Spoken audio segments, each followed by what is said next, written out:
I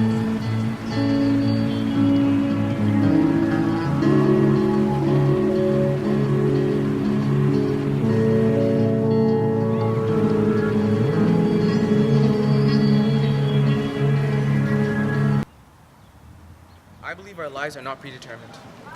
Everyone has a choice to live the life they want. You're the program of your own life, and the future you want is in your own hands. You choose whether or not you want to live a sad life or a happy life. What is happiness? Is happiness defined by humans feeling pleasure or spirited? My definition of happiness is the best possible physical and mental feeling you get and enjoy. A non-fictional character I admire would not be one, but two people. And these are my parents. They show me that even through sacrifice, great sacrifice, that they could still be happy as ever. A fictional character that I admire would have to be Oliver Queen, the Green Arrow. He is a billionaire playboy that was born into money and has lost a lot in his life, including his parents. The one thing I admire about Oliver Queen is that he risks his life every day to save people as Green Arrow. And as a billionaire philanthropist, the one thing I truly learned worth mentioning from Oliver Queen is that the world isn't black and white. It isn't either all good or all bad. There's shades of gray. And as long as you have friends, life's good. As Epicurus, friendship was very important to him. And to quote him, friendship goes dancing around the world, announcing to all of us to wake up happy. What is the meaning of life? When I was young, I thought that adults were so much smarter than me. The way they acted so mature and superior, the things they said, which made them look like they knew all the answers. But as I got older, I realized what I saw was a facade. What was really inside the adults I was looking at was a child, a confused child who was forced to grow up, go to school, and survive in the real world. That same child had to cope with life by choosing his own meaning of life, to delusion himself with a name, something that would make his existence worthwhile. What lesson could I get out of this? I became a pseudo-existentialist, understanding that probably there is no purpose in life, but at the same time, while we're here, we may as well create our own path. Do we have an obligation to help others? Why? Because God said so? In my opinion, religion is one step above fairy tales, because for some people, for some reason, people still believe it when they grow up. Should we help others? That's up to us. We have no obligation to anyone and do things of our own free will. Ethically, I've always tried to follow the code of doing things to others only if I would want those things done to me. Lastly, what is happiness and how can it be obtained? Just like the meaning of life varies from one person to another, so does happiness. Happiness tends to be associated with pleasure, yet looking at what pleasure is, you'll find that it's what evolution created to help us survive. Every pleasure, from staying warm to eating sugar, is there because it tells the human brain it's doing such a good job of surviving. Yet, happiness is so much more than that, and there is no one certain way of getting it. Viktor Frankl, an exponent of existentialism, once said, "Happiness cannot be pursued, you must unsue." In other words, your search for happiness will only thwart it, and in order for it to happen, you have to let it be. So what is a meaningful life? Well, to understand this, we have to first examine what our life actually is.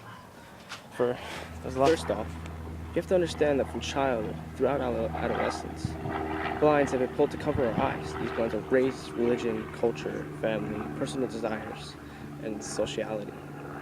In order to find a meaningful life, you need to erase all unnecessary distractions. The only one who could tell you what a meaningful life is yourself. In my opinion, the conditions we are born to shape us into something we are not. In order to reach ultimate success is to look within yourself and to understand the true path you wish to take. To succeed, you must forget all ties and let the pure you take form. Happiness is also something one must find within and must learn their own path. One might find happiness in material, others in knowledge, some in peace, and some in stimulation. As long as you have free will and your choices are your own, and you live to the moment at hand, you will be happy. I believe all our actions on the road will lead to your end. In my opinion, the path taken is more important than the end game. I don't believe our lives are predetermined because the only person capable of determining your life is yourself through your actions. In the words of the Buddha, Siddhartha Gautama, all this had always been and he had never seen it. He was never present. Now he was present and belonged to it. Through his eyes, he saw light and shadows. Through his mind, he was aware of the moon and the stars. Basically, you are always here. in physical form. But until you free yourself, you will never be present here in the enlightened and mental form. And once you wake up, detach yourself from these material possessions and all these wasted aspects of life. You'll begin to see all that is in your eyes, all that is real, and all that is truly meaningful in your life.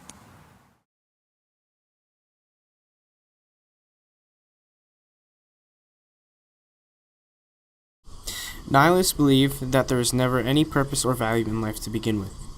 Humans have a very hard time comprehending that perhaps we're not here because God made us, and perhaps we're because of a coincidence that just made monkeys just a bit intelligent. A nihilist is a person who judges the world as it is, that it ought not to be, and of the world as it ought to be, that it does not exist. According to this view, our existence, action, suffering, willing, feeling, has no meaning.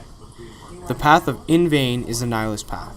At the same time, as a path, it's a paradox all by itself. There is no meaning of life that we should commit suicide since there is no point in living anyways. According to the famous nihilist Friedrich Nietzsche, only after society recognizes the meaninglessness of the world can it really thrive. Famous nihilists are Dmitry Pisarev, Nikolai Dobrolyubov, and Nikolai Chernyshevsky.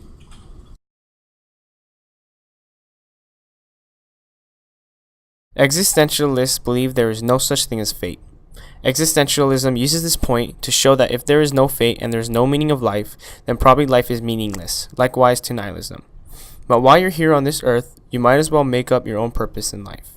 Existentialism is a philosophy concerned with finding yourself and the meaning of life through free will, choice, and personal responsibility.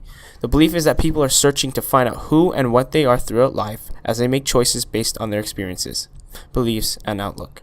Personal choices become unique without the necessity of an objective form of truth. An existentialist believes that a person should be forced to choose and be responsible without the help of laws, ethic rules, or traditions. Famous existentialists are Karl Jaspers, Martin Heidegger, Martin Buber, John Wall, Gabriel Marcel, Jose Ortega, Gasset Miguel de Unamuno, Nikolai Berdyaev, and Lev Shestov. Stoicism is a philosophy of disregarding negative emotions. They believe that any negative emotions such as envy, hatred, anger, etc. are a way to abstain from a virtuous and clear path. Notably created by Zeno of Citium, he expressed that controlling all strong emotions were important to maintain a level and clear-minded perception of the world around us. They believed that virtue and ethics were features of nature and that self-control and reason were important to attaining well-being and happiness. Stoics try to refrain from showing any major signs of strong emotions. Logical thought and natural ethics are the main focus of Stoicism, which relates to the point of disregarding any prejudices and biases, to make sure all formal knowledge gained is logical and true. Stoics find philosophy as a way of life. The search for knowledge is imperative in their eyes. The Stoics believe that once we come to know what we and the world around us really are like, and especially the nature of value, we'll be utterly transformed. Famous Stoics are Cato and Brutus, the philosopher Seneca, and the Emperor Marcus Aurelius. Epicureanism is the belief that the goal of human life is happiness and the absence of physical pain and trauma. To be a dreamer with no restrictions. Epicureanism pursues to follow your deepest desires, open-mindedness, abstaining from negativity. Epicureans also believe to abstain from man-made laws and ethics, politics, religions, gods, sex, and marriage. On that note, they also believe that friendship is extremely important. Human and natural evolution is essential for growth and organic development, to break free and think out of the box. Epicureans believe that all things within the universe act within its own natural laws, that maintains its own perfection and order. Since to the Epicureans this is the only life, the present moment is the most important and personal life is imperative, and to bring yourself within a community of the same mindset to evolve the mind and body, to enjoy what was and what will always be. Famous Epicureans are Thomas Jefferson, Amaphinius, and Virgil Lucretius. Buddhism is regarded as both a philosophy and as a religion. The idea is that we are born onto a permanent cycle of death and rebirth, and that this world is merely an illusion. They believe that by following a certain path, one can break from the cycle and achieve nirvana, which is Sanskrit for peace. Buddhists believe that there are four noble truths, that life is suffering, we need to acknowledge suffering, to understand how to end suffering, and to finally end suffering. Buddhists believe by that following the Eightfold Path, which are a set of virtues, nonviolence, peace, thoughts, open-mindedness, etc., you will achieve nirvana. Buddhists also acknowledge to question everything, even their own teachings. The Dalai Lama once said, "If science proves Buddhism wrong, then Buddhism must change." Buddhism revolves around renouncing all earthly material desires and working to enlighten within the mind and the soul. Famous Buddhists are the Dalai Lama and the Buddha, Uma Thurman, and Jet Li.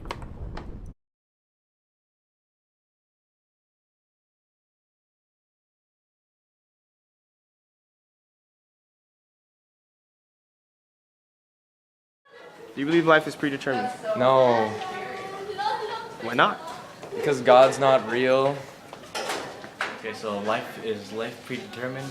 My guess is no, because life is based on the choices you make, and the choices you make leads on to the next, until the end of your lifetime, So until you die. until you die. Yeah. I would say yes because I don't think that our lives are shaped by the stars or something. I think that when we make our choices, those choices make us into the person we are today. Determined? Probably. But what exactly will happen, nobody knows. Well, I think that your choices, like you have a set path, but then your choices change the path. It's supposedly been determined for you. Being with the person that you love, I guess, the most, that's how you can not achieve happiness, but you can get happy. And to achieve happiness, you have to be at peace with yourself and, with others. Happiness is when you come to terms with yourself and you accept that you're horrible or you're a horrible person or whatever, but you see past your own flaws and everybody else's flaws, and you realize you don't become self-absorbed, but you realize that you're awesome as a person, and that and it can be attained by just deciding that or coming to terms with yourself. This is for dumb people. I was on to that on camera. Anyways, to achieve ultimate success, I think if you're truly happy and you help out the world as much as you can, and you die with no regrets, that's ultimate success.